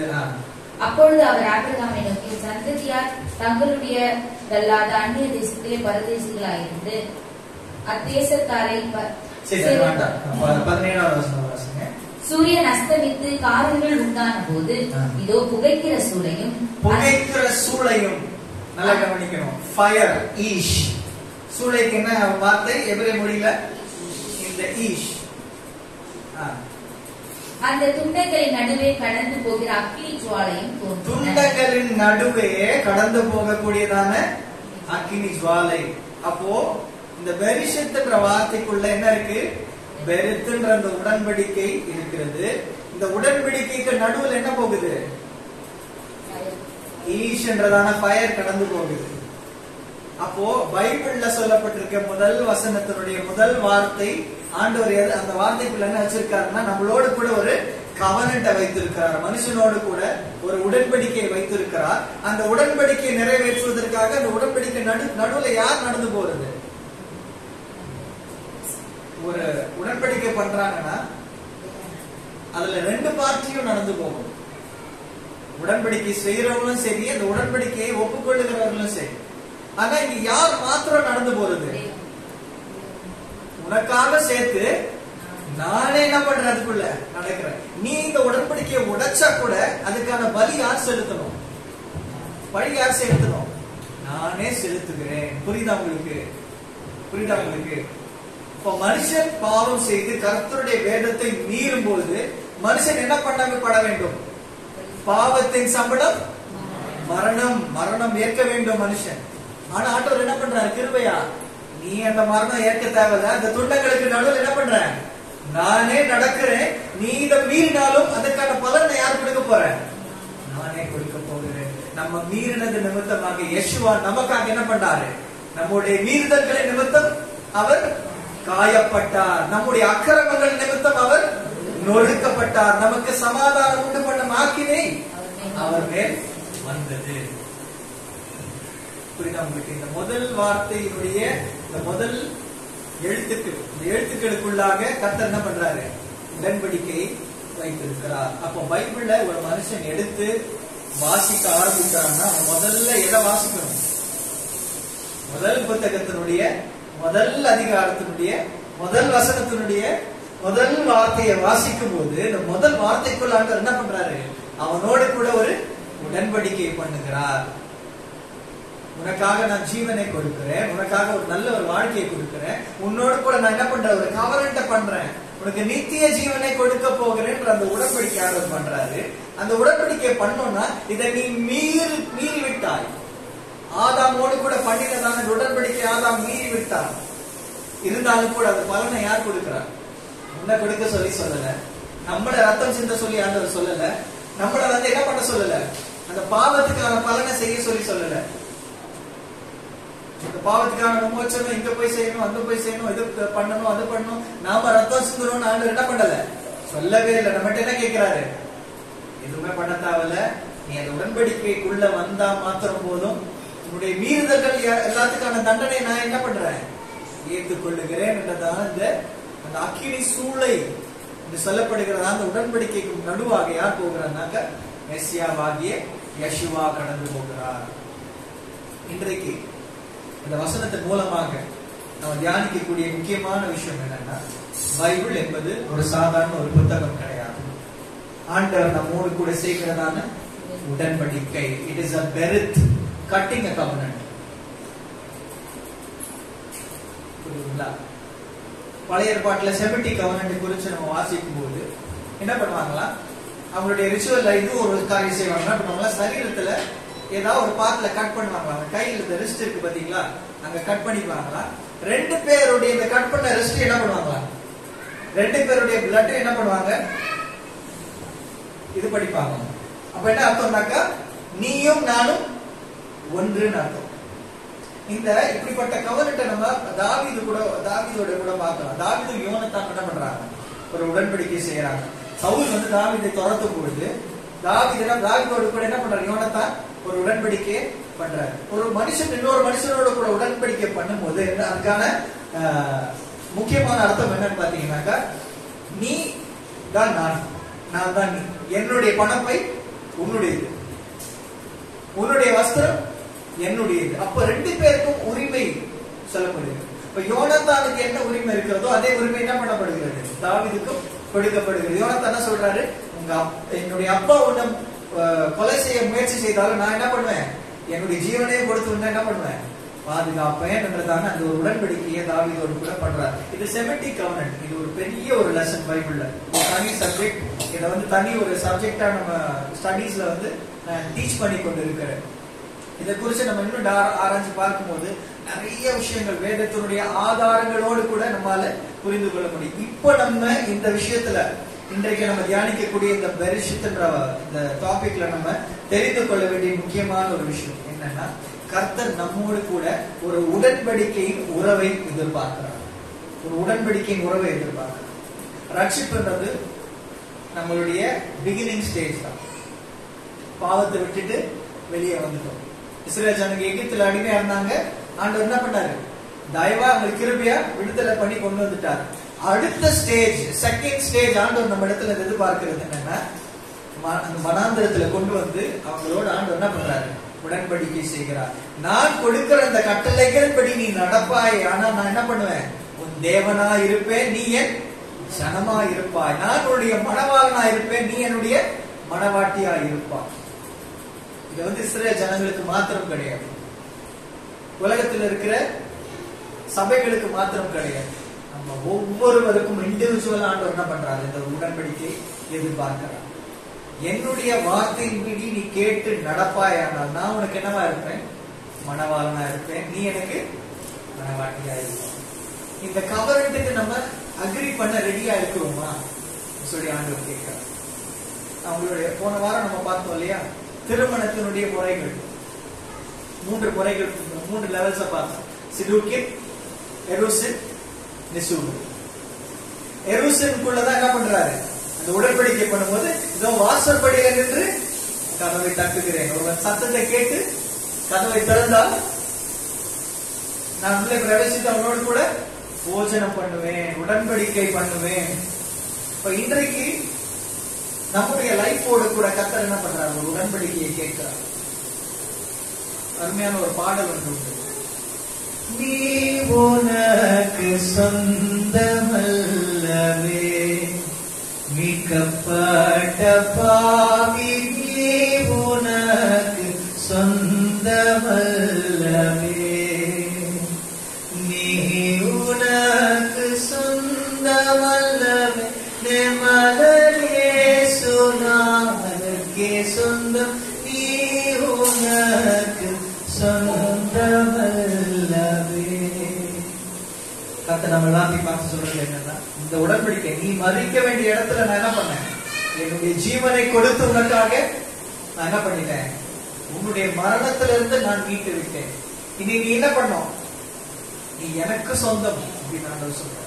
சோ இந்த கவர்னருக்குள்ள நம்ம வரும்பொழுது கர்த்தர் நம்ம கிட்ட இருந்து எதிர்பார்க்கிற ஒரே ஒரு காரியம் தான், அவருக்கு சொந்தமா இருக்கிறது. அவருடைய வசனத்தை நாம் வாசித்து அந்த வசனத்தின்படி நடக்க வேண்டும் என்று சொல்லி ஆண்டவர் என்ன பண்றாரு? நம்ம எதிர்பார்க்கிறார். இந்த முதலாவது பகுதிக்கு நேராக, வேதாகமத்தினுடைய முதல் பகுதிக்கு நேராக வந்திருக்கிறோம். இந்த பரிசுத்த வார்த்தைக்கு நேராக வந்திருக்கிறோம். இந்த வார்த்தையை நம்ம தியானித்து நிமித்தமாக கர்த்தர் நம்மோடு கூட பேசுகிற முக்கியமான விஷயம் என்னன்னா, இன்றைக்கு ஒரு உடன்படிக்கையின் உறவுக்குள்ளாக நீ வருவாயா என்று சொல்லி ஆண்டவர் நம்மிடத்தில் எதிர்பார்க்கிறார். உங்களையும் என்னையும் ஒரு கவர்னன்டல் ரிலேஷன்ஷிப்புக்குள்ளாக ஆண்டவர் என்ன பண்றார்? அழைக்கிறவராக இருக்கிறார். இந்த ஒரு கவர்னன்ட் உடன்படிக்கை, நான் உமக்கு சொந்தமானவர்.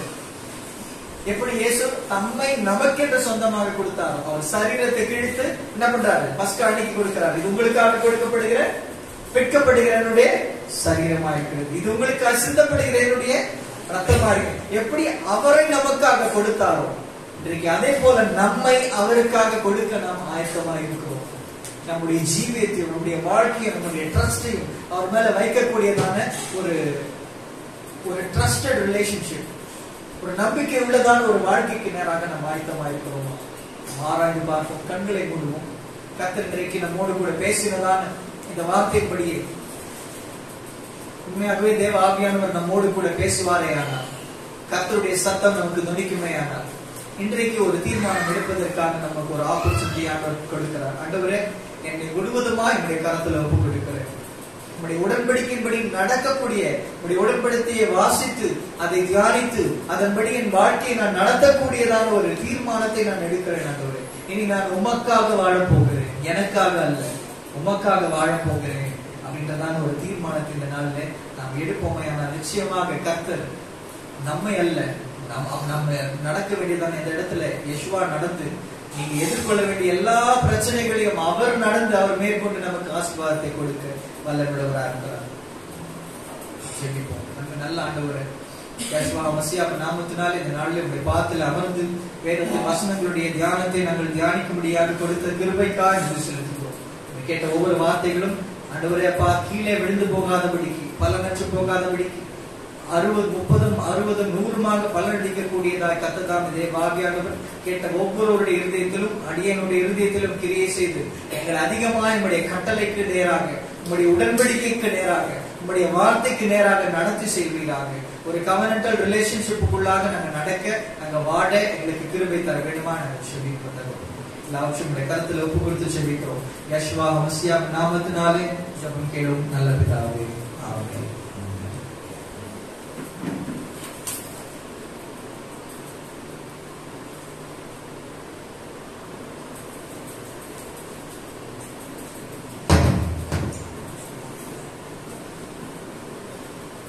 பிதாவாகிய தேவனுக்கு மகிமை உண்டாவதாக.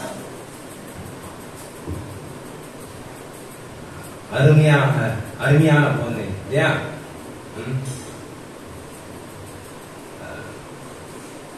நம்முடைய மணவாளர் ரட்சகர் அவருடைய பரிசுத்த ரத்தத்தை சிந்தி நம்முடைய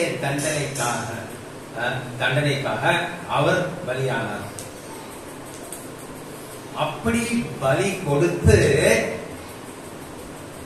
அவர் ஒரு உடன்படிக்கை ஏற்படுத்துறார். சாதாரணமா பேப்பர்ல கையெழுத்து போட்டு அந்த உடன்படிக்கை இல்ல, அவரோட ரத்தத்தை சிந்தி உடன்படிக்கை பண்ண விரும்புறார். வாவ், அது என்ன மாதிரியான ஒரு உடன்படிக்கை! அதாவது மனுஷர்கள் ஏதோ பொம்மையை செய்து அதான் கடவுள்னு சொல்லிட்டு வணங்குறாங்க. அந்த பொம்மை அவங்களுக்கு என்ன செய்தது? ஒண்ணுமே செய்யல. அவங்க தான் அந்த பொம்மையை செய்து கடவுள் சொல்றாங்க. ஆனா நம்முடைய தேவன், பிதாவாகிய தேவனோட ஒரே பேரான குமாரனை நம்முடைய பாவத்துக்காக அவருடைய ஒரே பேரான குமாரனை பலியாக கொடுத்தார். கொடுத்து, வாங்க என்னுடைய உடன்படிக்கையில வாங்க, என்னுடைய வார்த்தையின்படி நடந்தா உங்களுக்கு நித்திய ஜீவனை கொடுக்குற அப்படின்னு சொல்லிட்டு அந்த மாதிரியான உடன்படிக்கை இந்த உலகத்துல யாராவது செய்திருக்காங்களா? ஓ மை, ரத்தத்தை சிந்தி அந்த மாதிரி உடன்படிக்கை சும்மா கையெழுத்து போட்டு இல்ல. கையெழுத்து போட்டா எல்லாம் ஏமாற்றம் தான். கொஞ்ச நாளைக்கு அப்புறம் எல்லாம் கோர்ட்ல தான் இருப்பாங்க. ஆனா இப்ப ஏற்பட்ட உடன்படிக்கை, வா, அருமையான வார்த்தை. இன்னைக்கு நான் நினைக்கிறேன் இந்த வார்த்தை குறிப்பாக உங்களுக்கு தான் சொல்லப்பட்டதுன்னு நான் நினைக்கிறேன். வாங்க, அதாவது இன்னைக்கு இந்த உடன்படிக்கை வார்த்தை சொல்லப்படணுமா? ஏன் இன்னைக்கு சொல்லப்படணும் இந்த உடன்படிக்கை வார்த்தை? எஜமான யெஷுவா மசியா அவரோட ரத்தத்தை சிந்தி உடன்படிக்கை பண்ண விரும்புறாரு. அவ்வளோ அப்பனா அதுல எவ்வளவு உண்மை இருக்கும்? கண்டிப்பாக அந்த உடன்படிக்கை நம்ம வந்தா அவர் சொல்ற மாதிரி நித்திய ஜீவனை கண்டிப்பா கொடுப்பாரு. சோ அவரோட உடன்படிக்கையில வாங்க. சும்மா அந்த நம்மளே தயாரித்த இந்த பொம்மைகள் எல்லாம் வேஸ்ட்.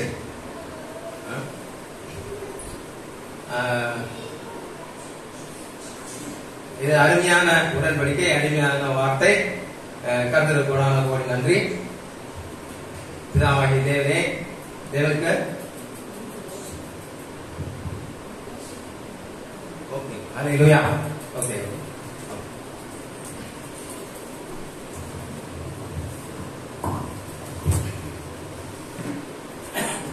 அல்லேலூயா. தேவனுக்கே மகிமை உண்டாவதாக. வேதத்தை, அருமையான வேதத்தை தியானித்தோம். வேதத்தில் உள்ள ரகசியங்களை நாம் பார்த்து கொண்டே வருகிறோம்.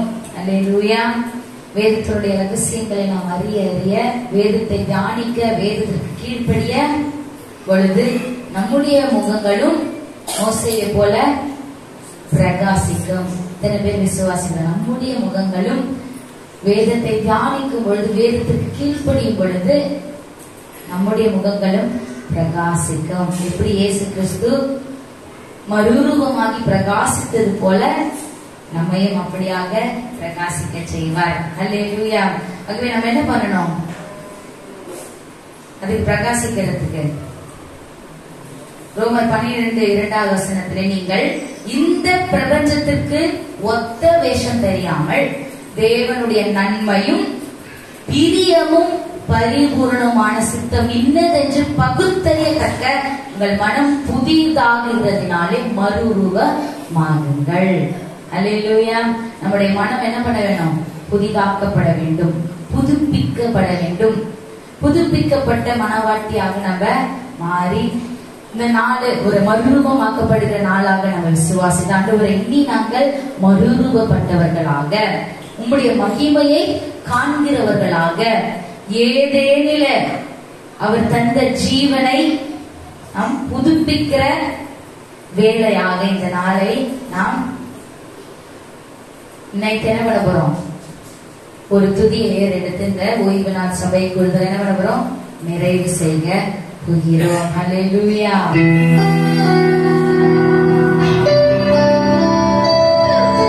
ஹல்லேலூயா. இதுவே மறுரூபமாக்கப்படுகிறது. எல்லாரும் எழுந்திருந்து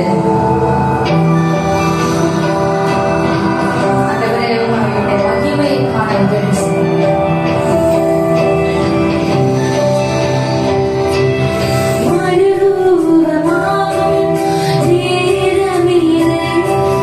மகிமை கண்டிடவே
புதுப்பிக்கப்பட்ட தேவ மனிதனாக புதுப்பிக்கப்பட்ட பரிசுத்த ஆவியினால் எங்களை நிரப்பி வழி நடத்துகிற கிருபைக்காக உமக்கு நாங்கள் கோடா கோடி நன்றிகளையும் தூய வழிகளையும் ஏறெடுக்கின்றோம். இதனாலே நீர் தாமே உடைய வார்த்தையின் மூலியமாக வழி நடத்துகிற கிருபைக்காக உமக்கு நாங்கள் நன்றி செலுத்துகிறோம். வார்த்தைகளுக்காக நன்றி செலுத்துகிறோம். எங்கள் துதியை நீர் ஏற்றுக்கொண்டமைக்காக நன்றி செலுத்துகிறோம். இந்த வார்த்தைகளை கேட்கிறவர்கள் ஆண்டவரே உடைய இருதயத்தில் நீர் பேசி இந்த வார்த்தையின்படி நடக்கும்படியாக செய்வீராக. உடைய வார்த்தைகளை கேட்கிறவர்களாக மாத்திரம் அல்லாமல் அதன்படி செய்கிறவர்களாக நீர் தாமே உடைய பரிசுத்த ஆவியை கொண்டு கிரியை செய்யும்படியாக யெகோவா மஷியாவின் நாமத்தினாலே ஒரு மனதோடு நீர் ஆசீர்வதிக்கப்பட்ட பரிசுத்தமாக்கப்பட்ட இந்த ஓய்வு நாளிலே சபையாக ஒரு மனதோடு நாங்கள் ஜெபிக்கிறோம். ஆண்டவரே நீரே உடைய வார்த்தையினாலே கிரியை செய்வீராக.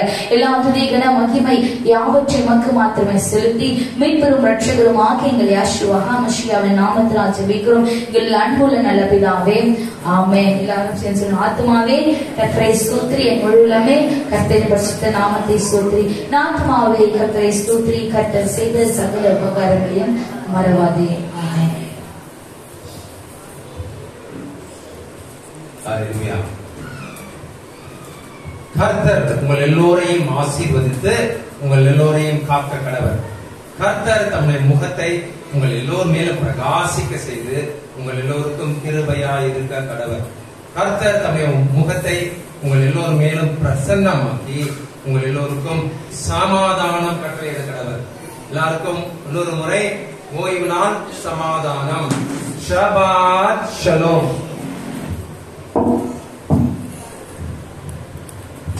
மன மகிழ்ச்சி நாள்ல ஒருவருக்கு மறுபடியும் வாழ்த்திக் கொண்டு சந்தோஷத்தோட